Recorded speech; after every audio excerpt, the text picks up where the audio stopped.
Prepare for an intense and mind-bending movie full of twists and turns. The movie begins with the main protagonist, Byeong-gu, showing evidence of aliens from Andromeda PK-45 to his girlfriend, Soo-ni, adding that they're about to attack Earth in 7 days and that he's the only one who can prevent it. Byeong-gu believes that the right hand of the alien prince is the powerful pharmaceutical executive, Kang. He explains that Kang will initiate Earth's destruction by contacting the alien prince, so they will need to kidnap him and find a way to stop him. One night, Kang returns from a night out, and after his driver leaves, Byeong-gu uses that chance to attack him. Kang puts up a good fight, but Soo-ni is there, and with her help, Byeong-gu manages to capture Kang. Byeong-gu takes Kang to the basement of his house, which is located on a mountain far away from Seoul. He ties him up and shaves his head while explaining to Soo-ni that the aliens use their hair for telepathy and contacting others of their kind. Soo-ni proceeds to take off her helmet, but Byeong-gu stops her and explains that they need to weaken Kang's nervous system first, otherwise he will get into their heads. Byeong-gu tells Soo-ni that the mental anthem rub weakens the aliens, and that they need to proceed to rub it on Kang's feet, eyes, and genitals. At the crime scene of Kang's kidnapping, one detective named Cho finds a psychedelic medicine and decides to keep that finding away from his colleagues,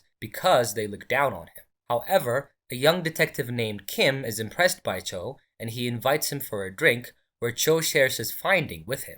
At the same time, Byeong-gu is having an intense fight with some local guy, and he beats him up really badly. However, it turns out that it was all in Byeong-gu's head, and he is actually buying medical supplies to torture Kang. Byeong-gu goes back home and visits Kang in the basement. Then he starts interrogating him about the aliens and their planned attack. But Kang tells him that he is human and offers him a large sum in exchange for releasing him. Byeong-gu doesn't accept and adds that if Kang wants to keep playing like he doesn't know anything, he will get the answers by force. Byeong-gu tells Kang that he knows that his species is tough and that they can withstand a lot of pain. And then he proceeds to torture Kang with high electricity. The next day, police discover that Byeong-gu has withdrawn money from Kang's bank account and escaped on his scooter. Kim instructs a police officer to see a few security videos, and he finds the license plate number. Kim informs Cho about his finding, but Cho tells him that the kidnapper didn't withdraw the money because he has higher goals. Cho gives him a batch of similar cases of kidnapping and notifies him that the same kidnapper is behind Kang's disappearance.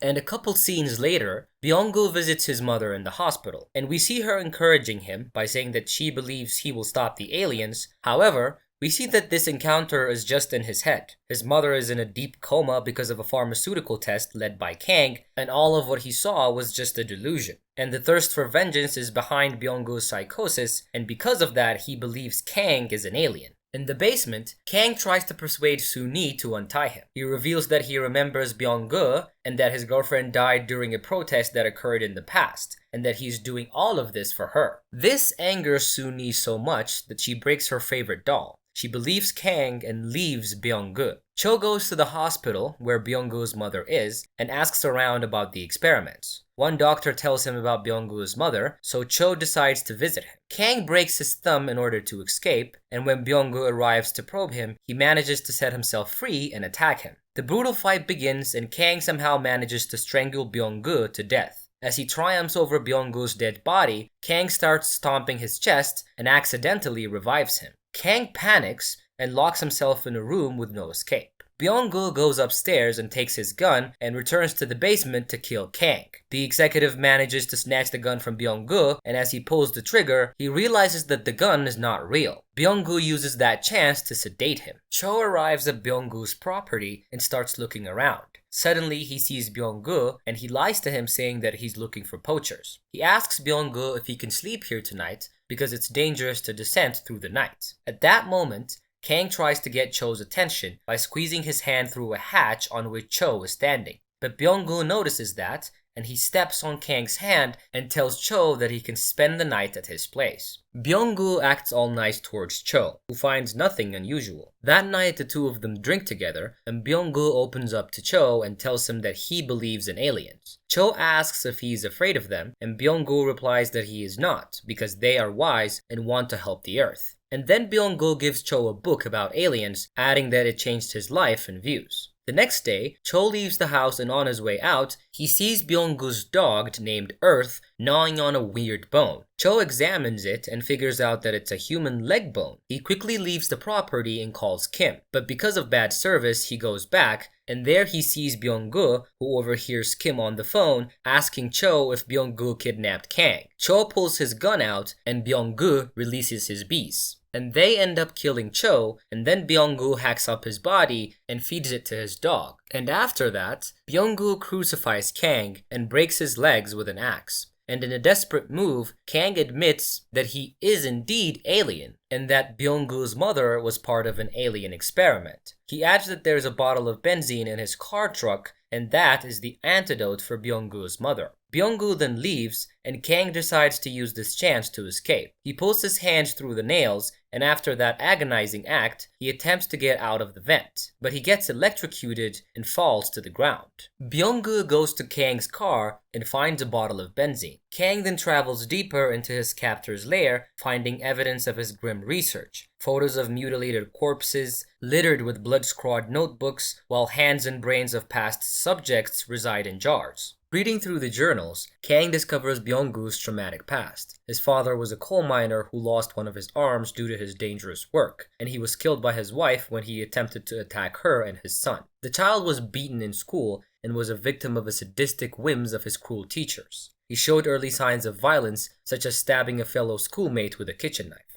His mother was then poisoned and his former girlfriend beaten to death during a protest. Byeong-gu then slowly went mad from all the violence, so he created his own reality with the aliens from Andromeda. Byeong-gu arrives at the hospital with what he thinks is the cure, only to find out that his mother has died. At the same time, Kim connects the dots and realizes that Byeong-gu is behind everything. He calls his colleagues, but they tell him that they found the kidnapper by tracing the scooter's license plate. However, that was just Byeong-gu's supplier. Kim then heads to the mountains to find Byeong-gu's house. At the same time, Byeong-gu heads there from the hospital. Then we see Soo-mi as she performs in a circus, and suddenly, her intuition tells her that her ex is in danger, so she heads to his home too. Kim arrives first at the house, and after some snooping, he finds Kang in the basement. As Kim helps Kang to get up, Byeong-gu arrives. Kim sees that Byeong-gu has a gun, and after he refuses to put it down, Kim shoots him in the leg. However, Byeong-gu still refuses to put down the gun, and before Kim manages to shoot him, Soo-mi appears and knocks him out with her superb gymnastic abilities.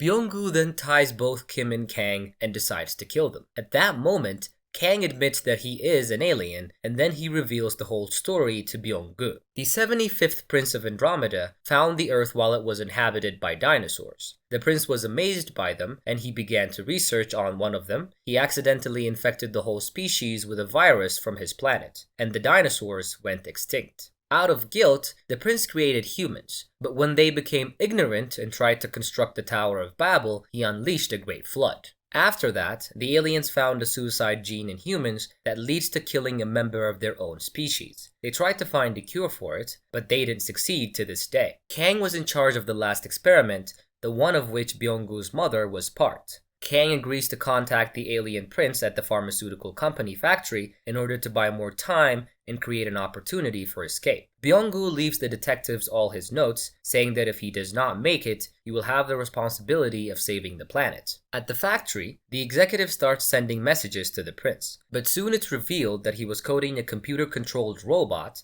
and the robot strangles Soo-mi to death, and the fight between Byeong-gu and Kang begins. Kang beats Byeong-gu to death, and as he heads out of the lab, Byeong-gu points his gun at him. Luckily, Kim arrives and shoots Byeong-gu, and as he bleeds to death, he mutters, "Now who will save the Earth?" The police take Kang into their car, but suddenly, a spaceship appears and stunts everyone except Kang. Then the aliens beam Kang aboard their ship, and we learn that he is, in fact, the alien prince himself. Disgusted and horrified by the torture and evils of the world, he deems Earth a failed experiment and destroys it completely. As the credits roll, photographs recap the entire journey of Byeong-gu's life, focusing on the beautiful and happy moments of his life that he spent with his parents and his girlfriend, and that is how the movie ends. Anyways, like the video, subscribe. I will see you guys on the next recap. Bye!